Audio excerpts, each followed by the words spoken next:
your guide to the truth. TheNewAmericanMedia.com. Hello everybody, Brian Engelman here at 2015 Politicon for the New American Media. I am pleased to be joined with Michael Steele, who is a current MSNBC consultant, a contributor. You contribute your skills? I analyze stuff. He's a thinker. I'm a thinker. And he also used to run the RNC, which is going to Cleveland, where I'm from. Yeah. And it's going to be interesting. LeBron comes back, and then the RNC goes there. It's a big swing state. Michael, thank you for joining us. It's good to be with you. All right, now, you took over the RNC, what year was that? That was 2009. 2009. Yeah, January 2009. Okay. Talk to me as this guy. I am a recovering Republican. Okay. I used to buy into it. I used to believe that there was a difference between the two, and I see him now as two wings on the same dirty bird.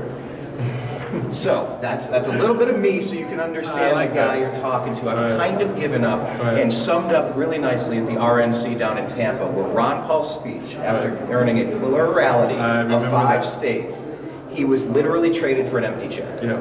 And for me, I watched that and I was horrified, and that was the first time I haven't voted Republican president in my lifetime. I spoke out vehemently against that because that is no way to treat a sitting member of Congress who is running for president, but more importantly, someone who had galvanized and animated a part of our base and brought in new voters potentially for the first time in a very, very long time. So what do I say to you?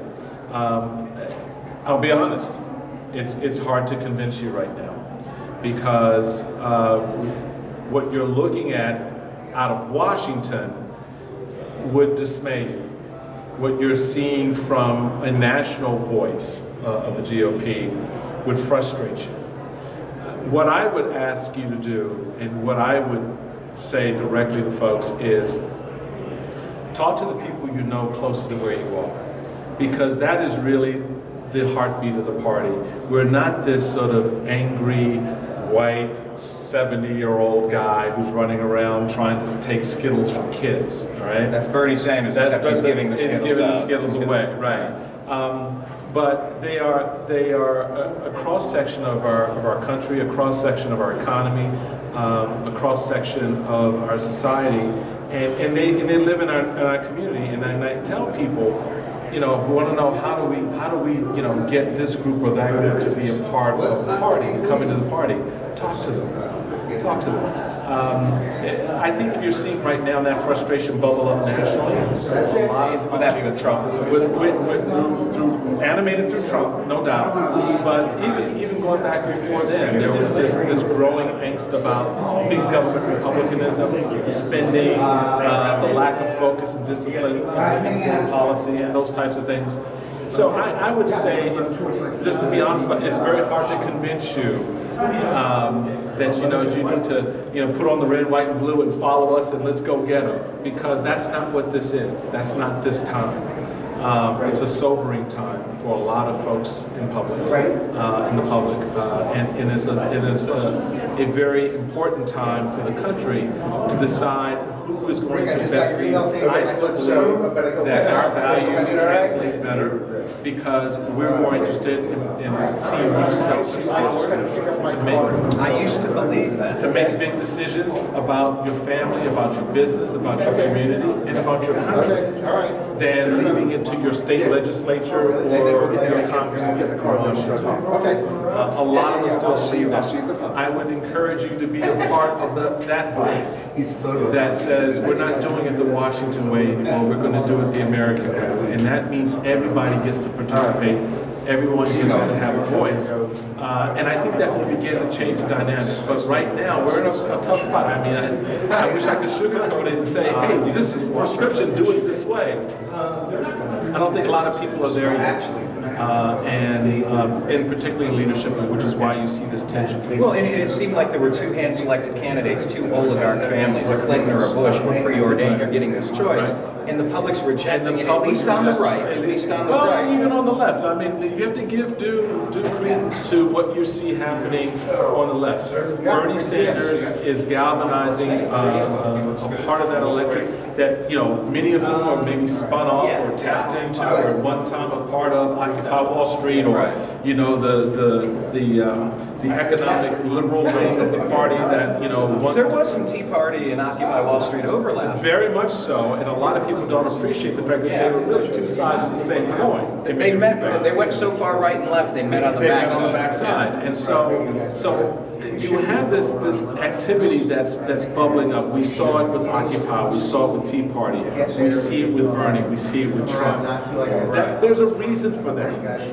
And what you have with the Martin O'Malleys and the Joe Bidens and the Jeb Bushes and the Marco Rubios is they're trying to run a conventional presidential campaign in unconventional times. And they're running against individuals, both Trump and Bernie, who are unconventional. And it doesn't necessarily mean that the country's going to wake up next November and go, that's my president.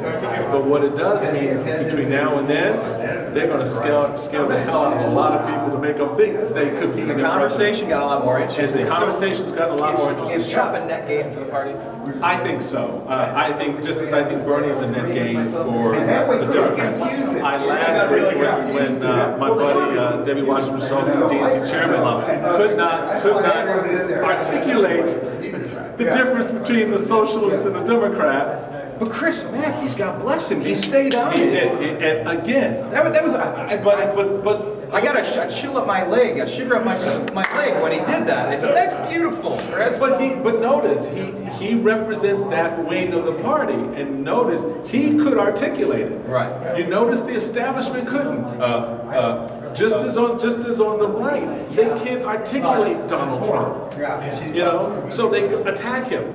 And they go after him. They can't articulate exactly what he means to the very people who are following and supporting him. Those people aren't going to roll over They're to not the establishment candidate. Right, they're just not going to go, well, you know, I've been with Trump for 6 months, now I'm going to do Rubio. No, that's just not how this is going to work. A lot of them are there because it's finally an option that's not a Clinton or a Bush or a connected And person. I've heard some of them say that I'm willing to ride this all the way through to the convention. I'm willing to have this fight next summer in Cleveland. So good thing you're in Cleveland, baby. Up close and personal. I'll be back for LeBron and the Cavaliers and the championship. But I'll tell you what, I appreciate your time. No, my pleasure. And your final parting shot to people. Give us something positive and then tell us where they can find you on social media. Sure. Despite all the craziness you hear, despite all the stupidity that comes out of the mouths of people who want to be something in public life, remember, just at the end of the day, you have the power. You have the persuasion. You have everything that a Donald Trump, a Barack Obama, a Jeb Bush, a candidate for governor wants, the vote. You own that. And what you do with that matters. And it will matter more next year and in the years to follow than it ever has, because our country is changing, our demographics are changing. As a nation of immigrants, as a nation that has been open to the world is coming to us, and we've got to deal with that. We've got to work through these things. Including Syria. And so they're from immigration to war and peace. There's a lot out there. Understand it, know about it, and then vote accordingly. And that's, I can't emphasize enough how much power you have sitting there watching and listening to all of this that unfolds. That at the end of the day, you get to decide. You really, and all this craziness about one vote, you know, my vote doesn't matter, and all of that, BS. At the end of the day, every vote does matter, and so use it. So you can follow me on social media at Michael Steele, and I'm on Twitter and Facebook, and I'm out there. On MSNBC? MSNBC, and I'm on Sirius XM with my buddy Rick Unger. We have a Sirius XM show, POTUS.